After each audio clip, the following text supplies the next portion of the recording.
국민들의 마음과 심정을 잘 담아내는, 그리고 국민들의 마음과 심정을 잘 담아내는 기사의 제목이 이런 거 아닌가 생각합니다.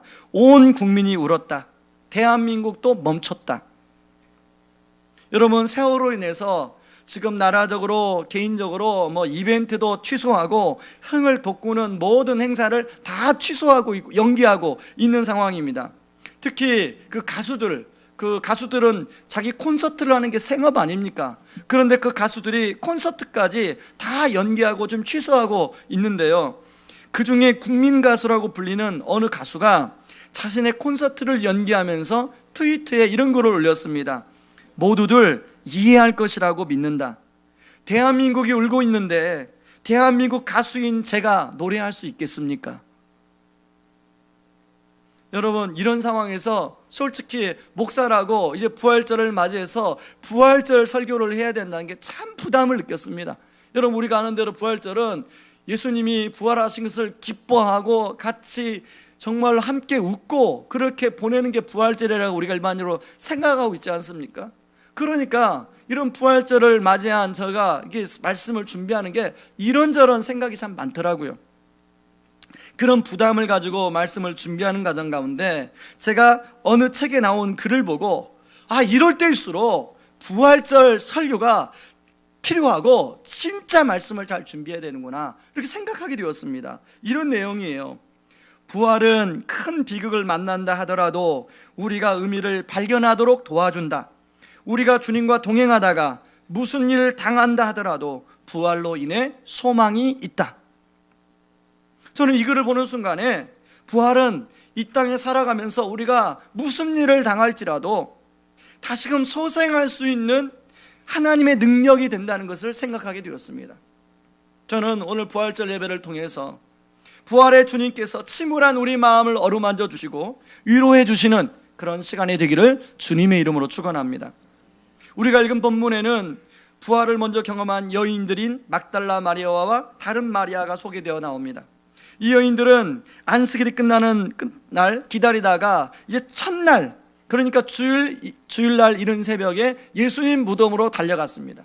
마가복음 16장 1절에 의하면 이 여인들이 달려간 이유가 뭐냐면 그 예수님의 시체에 향품을 발라주기 위해서, 그 당시에 예수님 돌아가신 분의 그 시체에 향품을 발라주는 것은 우리가 성묘하러 가서 국화꽃을 그 무덤에 올려놓는 것과 마찬가지 그런 예의 차원입니다.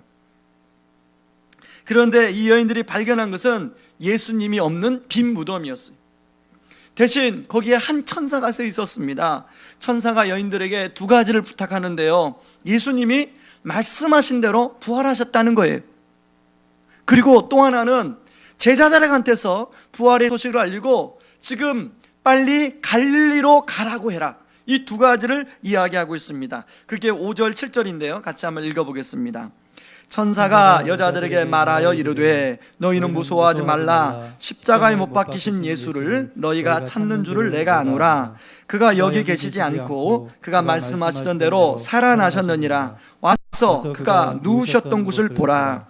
또 말리 가서 그의 제자들에게 이르되 그가 죽은 자 가운데서 살아나셨고 너희보다 먼저 갈릴리로 가시나니 거기서 너희가 배우리라 하라. 보라, 내가 너희에게 일렀느니라 하거늘. 그 이야기를 듣고 이제 이 여인들이 제자들에게 가려고 하는 참에 예수님이 나타나셨어요. 그리고 여인들에게 이렇게 말씀합니다. 평안하냐 하시거늘 여자들이 나아가 그 발을 붙잡고 경배하니. 여러분, 이 여인들은 예수님을 만나고 제자들에게 달려가 예수님의 부활 소식을 알리고 있습니다.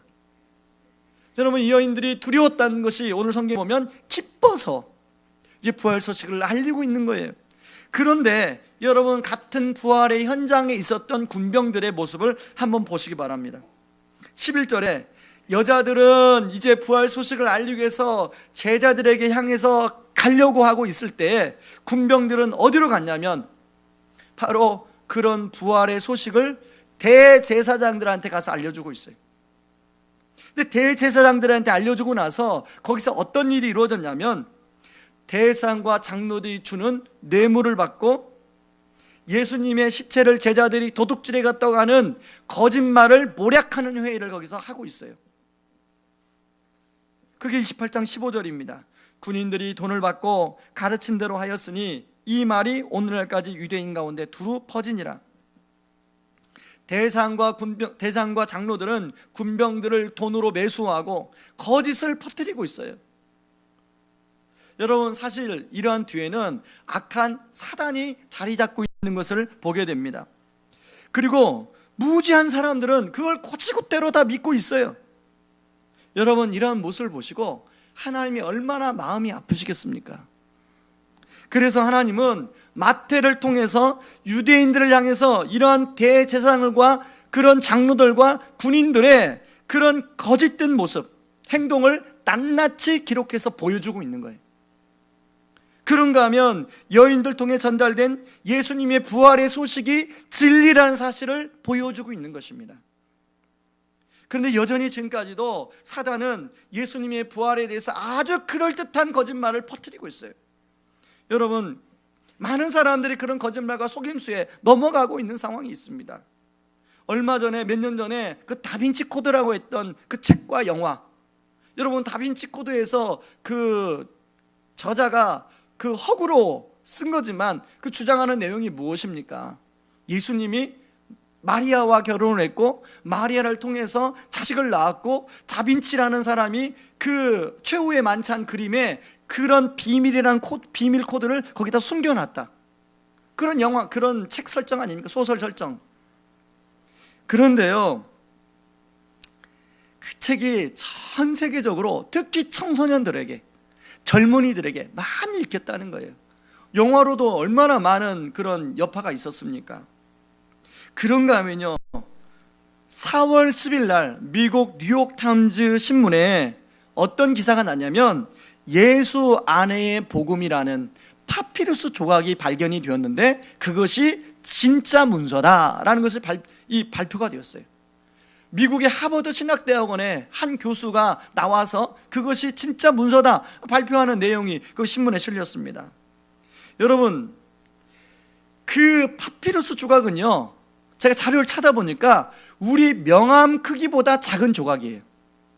거기에 이집트 옛날 단어인 곱트어로 33글자가 담겨져 있어요. 그 내용이 뭐냐면, 내 안에는, 예수께서 말씀하시기를 내 안에는 사도가 될 자격이 있다, 이런 내용이에요.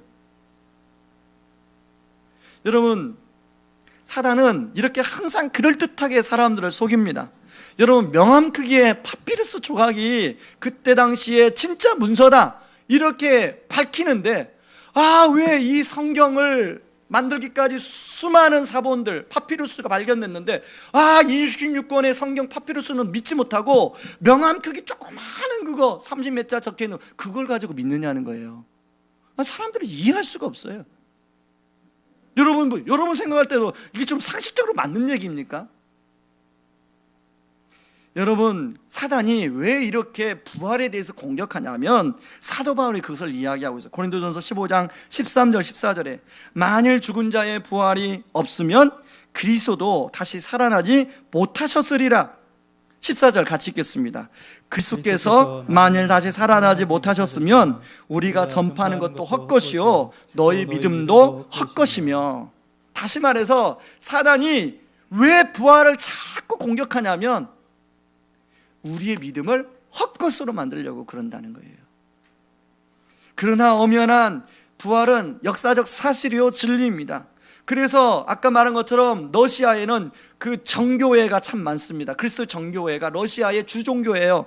그 정교회에서는 아까 인사한 것처럼 한 사람이 예수님 부활하셨습니다, 그러면 다른 사람은 상대편에서 진실로 부활하셨습니다 라고 인사를 하는 거예요.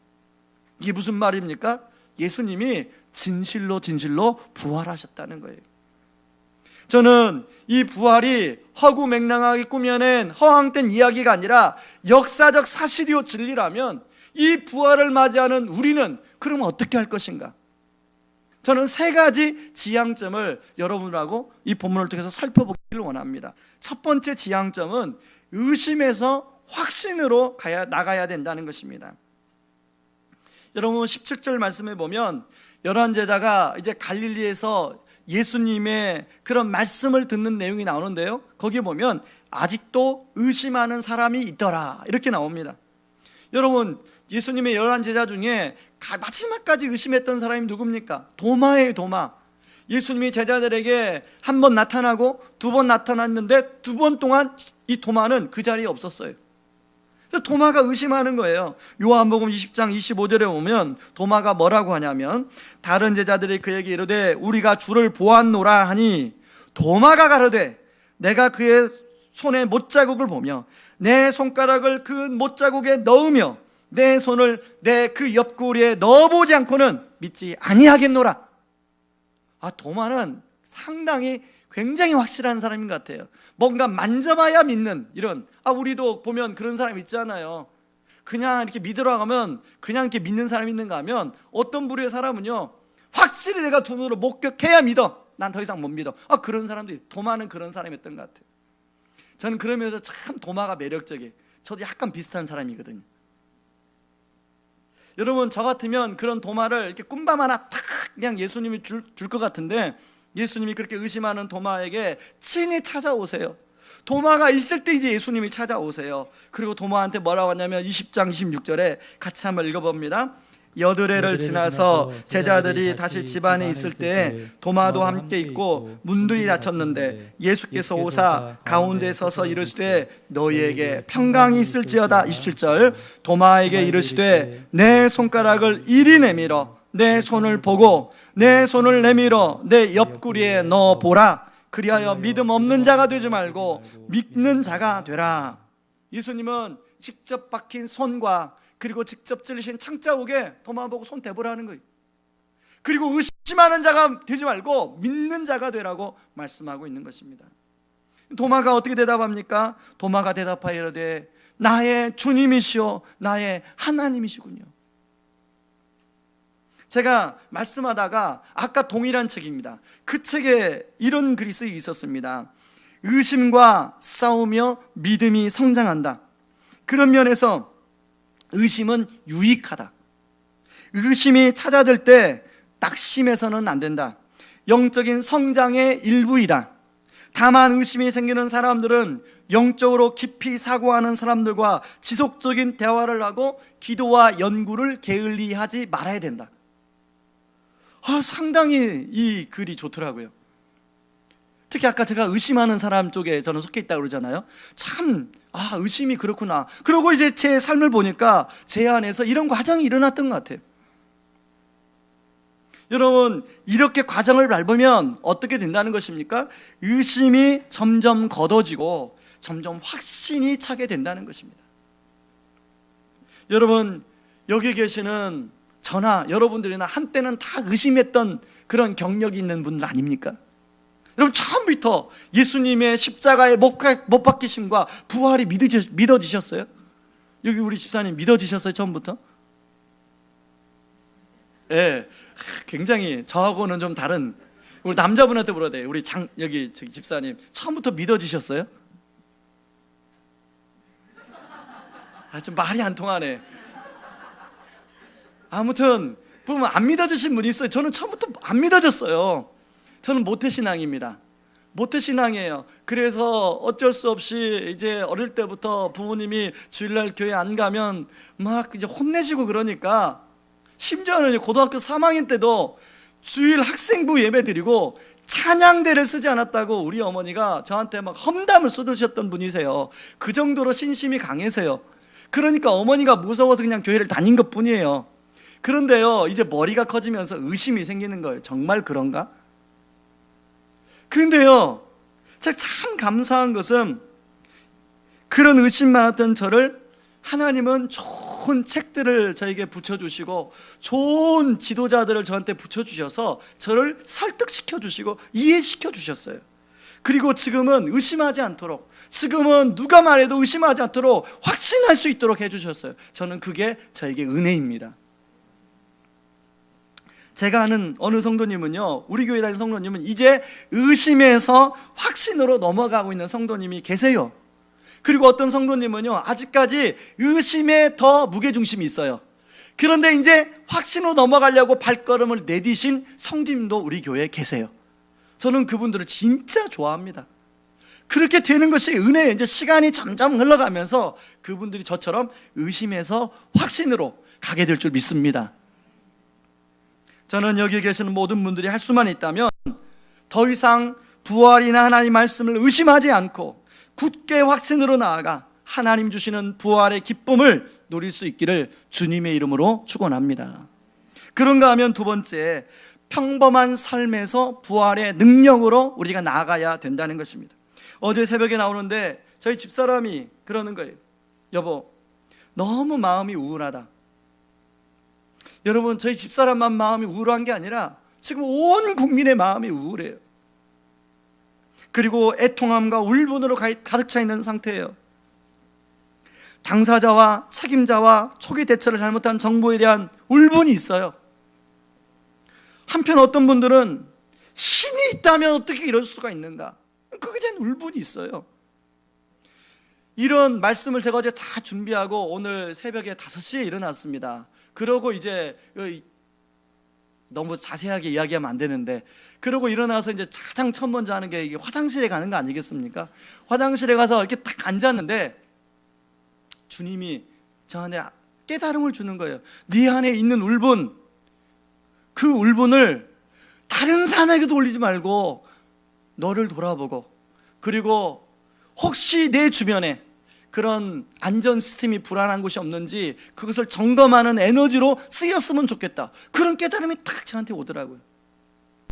그래서 저도 본능적으로 그 선박 직원들의 행동이 제 안에 그런 본능 안에 없는가를 돌아보게 되고, 그리고 혹시 이제 5층에서 예배 드리다가 그런 화재가 났다, 그럴 경우는 난 우리 성도들을 어떻게 대피시켜야 될까, 그 새벽에 그 생각을 했습니다. 그리고 저 3층에 이제 뭔가 화재가 났다 그러면 어떻게 대피시켜야 되나, 우리 분과장들하고 좀 그런 걸 논의해야겠다, 우리 교회가 안전관리 시스템을 이번에 좀 정비를 해야겠다, 그 생각을 새벽에 하게 됐어요. 여러분도 그 울분이 다른 누구에게로 흐르지 말고 그 울분이 여러분 스스로 안에 있는 본능, 이기적인 본능을 잠재우고, 그리고 여러분의 어떤 직장, 그게 여러분의 가정 안에 안전관리 시스템을 재점검하는 그런 에너지로 흘러갈 수 있기를 주님의 이름으로 축원합니다. 저는요, 그런 상황에서 우리 하나님이 과연 이 세월호 사태를 어떻게 보실까? 우리 하나님은 지금 어떤 마음을 갖고 계실까? 그러다가 요한복음 11장이 갑자기 떠올랐어요. 여러분, 요한복음 11장은 자기 사랑하는 오빠 나사로를 잃은 그 마리아와 마르다의 이야기 아닙니까? 부모님이 안 계셨던 것 같아요. 오빠를 믿고 살았는데 그 오빠가 어느 날 갑작스러운 병으로 돌아가셨어요.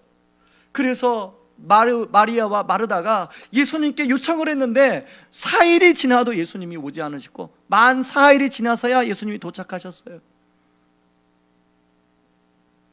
여러분, 예수님이 오셨다는 소식을 듣고 마리아가 달려갑니다. 그리고 예수님 앞에서 마리아가 울어요. 그리고 마리아를 따라 다른 사람도 찾아와서 함께 울어요. 그때 예수님이 어떤 행동을 보이셨습니까? 요한복음 11장 34절 35절에 보니까 같이 한번 읽어봅니다. 이르시되 그를 어디 두었느냐 이르되 주여 와서 보옵소서 하니 예수께서 눈물을 흘리시더라.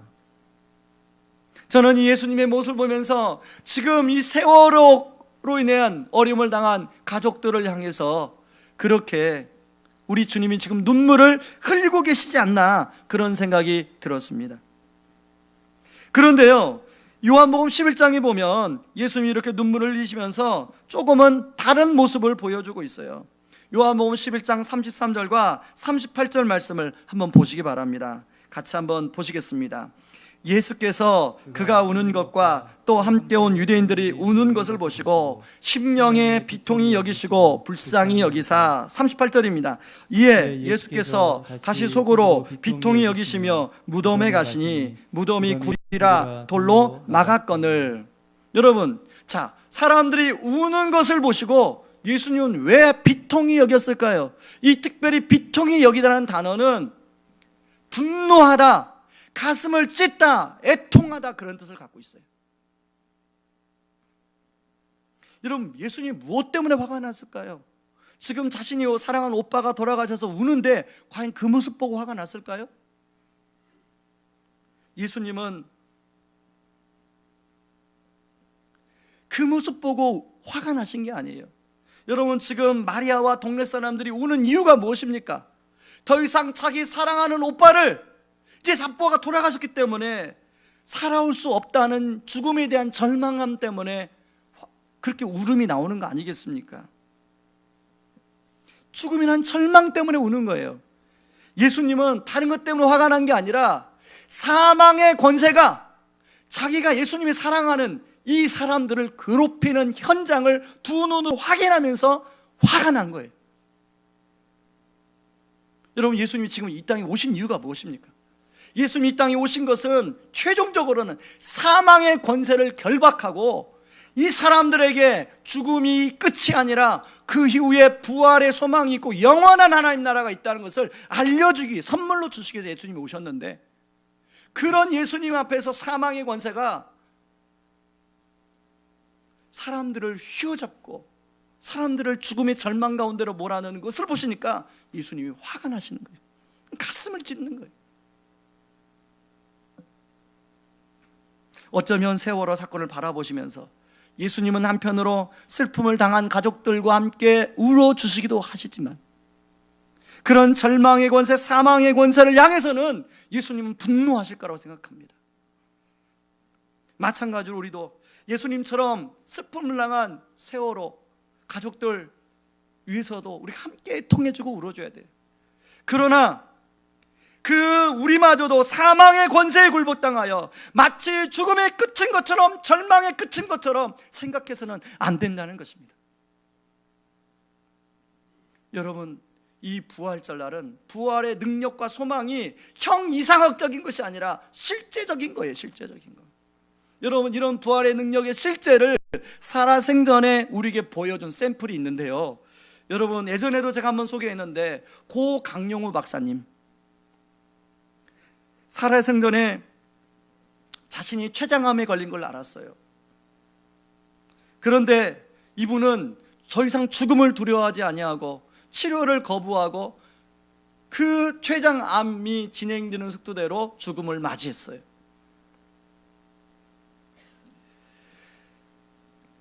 기자가 이렇게 물었습니다. 박사님, 왜 병원 치료를 받지 않았습니까? 이렇게 기자의 묻는 질문에 그의 책 내겐 희망만 보였다라는 책에서 이렇게 밝히고 있습니다. 난 나를 사랑하며 염려해 주시는 분들이 생각하는 것처럼 삶을 포기한 것이 아닙니다. 나를 보낼 준비가 되어 있지 않은 가족들도 처음에는 나에게 치료를 권유했습니다. 아직 포기하면 안 되는 것이라고. 하지만 난 생을 포기한 것이 아닙니다. 지금껏 축복받은 삶을 살아왔습니다. 나의 장애는 저주가 아닌 하나님께서 나에게 내려주신 축복이었습니다. 지난 50년을 하나님이 주신 축복의 선물을 통해 감히 꿈꿀 용기조차 내지 못했던 일들을 저는 해냈습니다. 남들이 100살을 살아도 못한 일들을 나는 하루가 일주일이라도 되는 것처럼 살면서 해냈습니다. 그렇습니다. 그래서 난 포기하는 것이 아닙니다. 벌써 내가 하고자 하는 목표를 다 이루었습니다. 하나님이 나에게 허락하신 덤의 시간이 좀 줄어들었다고 하나님께 앙탈 부릴 것도 아니요, 덤을 조금이라도 더 가지겠다고 아둥바둥할 필요도 없습니다. 하나님께서 계획하신 대로 살아온 지난 시간들이었으니 마지막도 나는 모든 것을 하나님께로 맡기기로 한 것뿐입니다. 여러분, 강영호 박사님의 이 글을 보면서 부활의 소망이 있다는 거, 부활의 능력이 있다는 거, 이런 모습이구나, 저는 이렇게 깨닫게 되었습니다. 여러분, 직접 여러분이 그 책을 읽어보시면 그 책에 이제 그 마지막 이제 병원 치료를 받지 않고 이제 남아있는 시간 동안에 자기 자식들 그리고 지인들에게 쓴 편지가 나와요. 유서 같은 편지죠. 그 편지들을 보면서 참 감동을 받았습니다. 저는 그 편지들을 보면서 저도 나중에 마지막으로 이 생을 마감할 때 영적인 유산을 우리 자녀들한테 그리고 지인들한테 이렇게 편지를 써서 나누어 줄 수 있으면 참 좋겠다, 그런 생각을 하게 되었습니다. 저는 강영우 박사님의 말로 진짜 부활의 능력이 무엇인지 몸소 우리에게 보여주신 샘플이라고 생각합니다. 그런가 하면요, 여러분 얼마 전에 소천하셨던 하늘빛 교회 그 왕재천 목사님 사모님, 그 가정에는요 고등학교 1학년 딸 여경이라는 아이가 있습니다. 그 아이가 엄마가 돌아가시 전에 이제 얼마 남지 않은 엄마를 생각하면서 자신의 페이스북에 이런 시를 올렸습니다. 꽃은 시들어요, 슬퍼하지 말아요. 그러나 해가 뜨면 다시 필 것을 서러워 말아요. 안녕, 너무 사랑했고 고마웠어. 그럼 꽃 같은 그대는 내내 어여쁘소서. 여러분, 이 고등학교 1학년짜리가 그 암으로 고통받는 엄마를 보면서 꽃은 시들어요, 슬퍼하지 말아요. 그러나 해가 뜨면 다시 필 것을 알았다는 거 아니겠습니까? 그래서 자기가 서럽지 않다는 거 아니겠습니까? 돌아가시는 날 저녁에 무작정 찾아갔어요. 보고 싶어서. 그날 보니 새 아이가 사모님을 거실에 그렇게 침대에다 뉘어놓고 엄마와 함께 볼을 비비고 엄마 손을 잡아주고, 엄마 고마워, 엄마 힘내, 우리는 괜찮아, 엄마 우리는 천국에 소망이 있잖아, 엄마 우리는 아무 염려하지 마. 그렇게 인사하는 모습을 제 두 눈으로 똑똑히 봤어요. 그리고 하나님의 은혜로 저희가 기도하고 이제 집을 나왔는데 오는 도중에 쫓았다는 이야기를 들었습니다. 여러분, 그 큰아이 이제 고3이에요. 남자아이인데 그 남자아이가 그런 말을 했대요. 만약에 예수 믿지 않는 사람이라면, 예수 믿지 않는 아이들이라면 나 같은 상황을 맞이하면 어떤 마음일까? 예수를 믿는 것이 이렇게 좋은 거구나. 여러분, 우리가 그 아이 말처럼 예수 믿는 것이 왜 좋은지를, 우리가 부활 소망이 있다는 것이 왜 기쁜지를 우리가 실감할 수 있는 거 아니겠습니까? 여러분, 성경은 우리를 나그네라고 말을 합니다. 이 땅이 우리 삶의 정착지가 아니요, 최종적인 우리의 본향이 따로 있어요. 이 땅에서 나그네처럼 여행을 하다가 때로는 기쁜 일도 만나고 때로는 예기치 않은 일도 만나는 게 나그네예요. 여러분, 우리가 원하는 대로 다 우리 인생이, 우리 인생길이 이렇게 펼쳐집니까? 때로는 내가 원치 않는, 예기치 못한 일을 만나게 될 때가 있어요. 저는 목사이다 보니까 다른 분들보다 많은 아픔을 겪는 사람들을 직접 간접적으로 만나게 됩니다. 저는 그런 분들을 만나면서 항상 떠오르는 생각이 있어요. 언젠가 저에게도 이런 일이 올 수 있겠지. 나에게 이런 일이 온다면 나는 어떻게 반응할까? 그리고 혼자 머릿속으로 시뮬레이션을 돌려봐요. 저는 제 자신이 제 삶에 예기치 않은 일이 올 수 있을 때, 그럴 때 제 안에서 인간적인 본능이 작동되는 게 아니라 제 안에 부활의 능력이 작동될 수 있기를 간절히 기도합니다. 여러분 어떻습니까?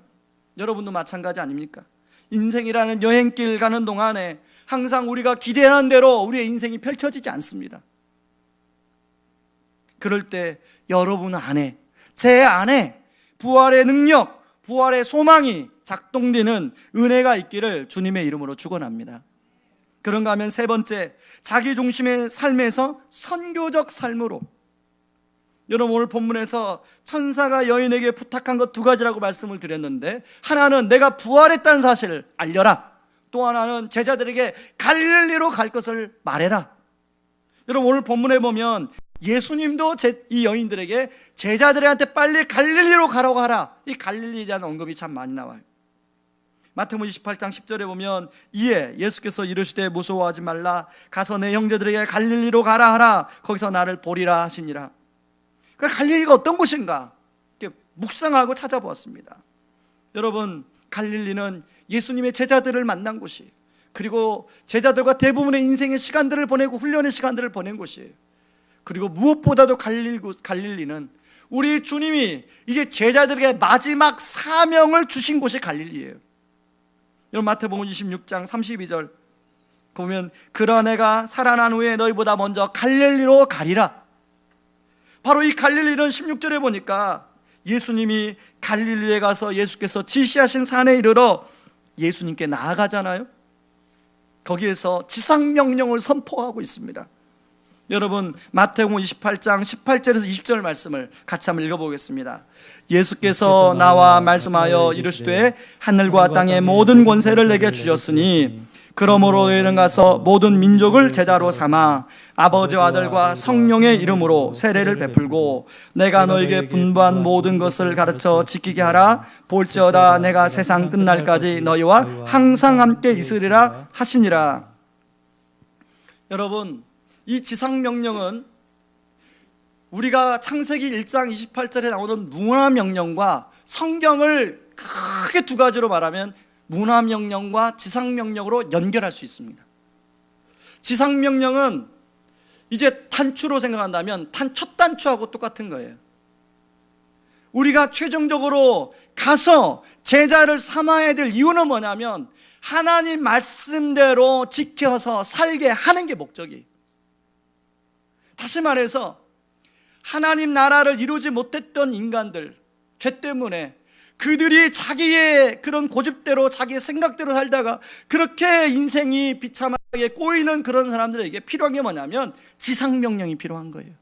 다시금 예수님과의 관계 회복이 필요한 거예요. 그렇게 예수님과의 첫 단추가 끼워지면 그들이 결국 첫 단추 끼워서 나는 다 됐어 이게 아니라 마지막 단추까지 끼워야 되는 거예요. 다시금 하나님의 말씀대로 이 땅에서 천국의 삶을 살아야 되는 거예요. 그리고 다가올 천국을 마지막으로 소망하며 살아야 되는 거예요. 여러분 그래서 우리 교회는 지상명령을 따라 아까 장로님이 기도했던 것처럼 제자 낳는 제자, 영적 재생산하는 교회입니다. 그걸 추구하는 거예요. 여러분 나를 통해서 다른 사람이 변화되고 그 다른 사람을 통해서 또 다른 사람들이 변화되고 또 다른 사람을 통해서 또 다른 사람들이 변화된다면 그걸 한번 상상해 보십시오. 얼마나 기쁜 일이에요. 나 한 사람 통해서 얼마나 많은 사람들이 변화가 되겠어요. 여러분 안에 비전이 없다 하지 마시고 그런 영적 재생산의 꿈을 여러분의 비전으로 삼으시기 바랍니다. 목사를 통해서만 영적 재생산이 일어나는 게 아니에요. 하나님은 우리 모두를 통해서 그런 영적 재생산하는 제자가 되기를 원하시고 있어요.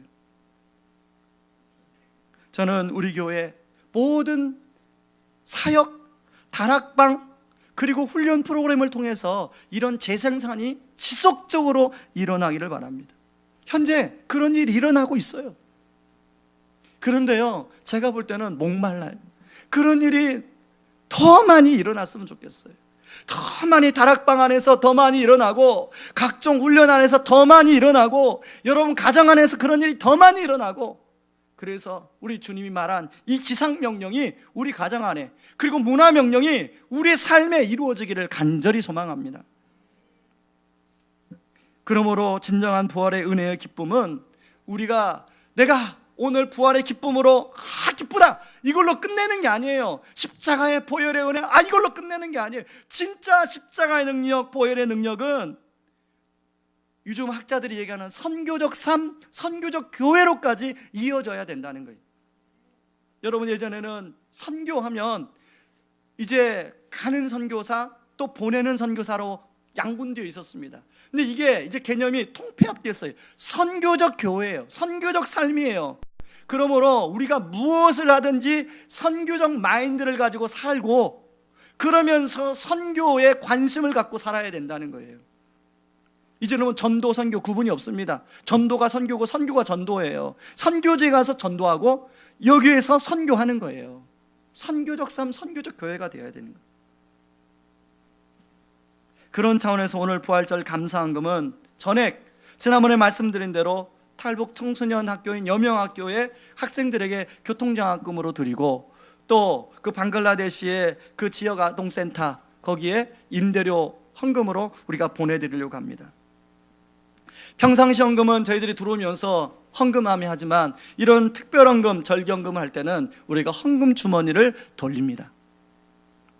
오늘도 성찬 이 시기, 오늘 이제 말씀 후에 헌금을 할 때 저와 여러분의 그 부활의 은혜, 십자가의 능력, 십자가에 대한 감사, 이 모든 것이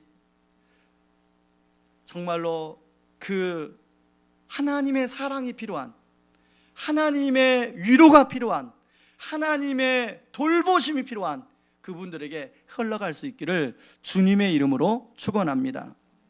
우리 이 시간에 같이 좀 찬양하고 우리 헌금하기를 원하는데요, 살아계신 주 함께 찬양하겠습니다.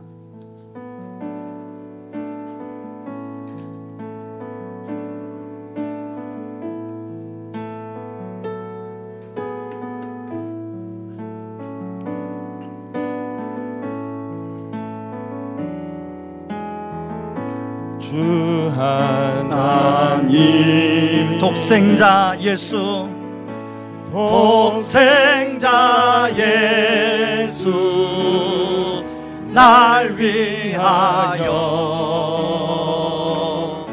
오시었네. 내 모든 죄 다 사하시고 죽음에서 부활하신 나의 구세주, 살아계신 주, 나의 참된 소망, 걱정 근심 전혀 없네. 사랑의 주 내 갈 길 인도하니 내 모든 삶의 기쁨 늘 충만. 주 안에서 거듭난 생명, 거듭난 생명 도우시는 주의 사랑, 참 기쁨과 확신 가지고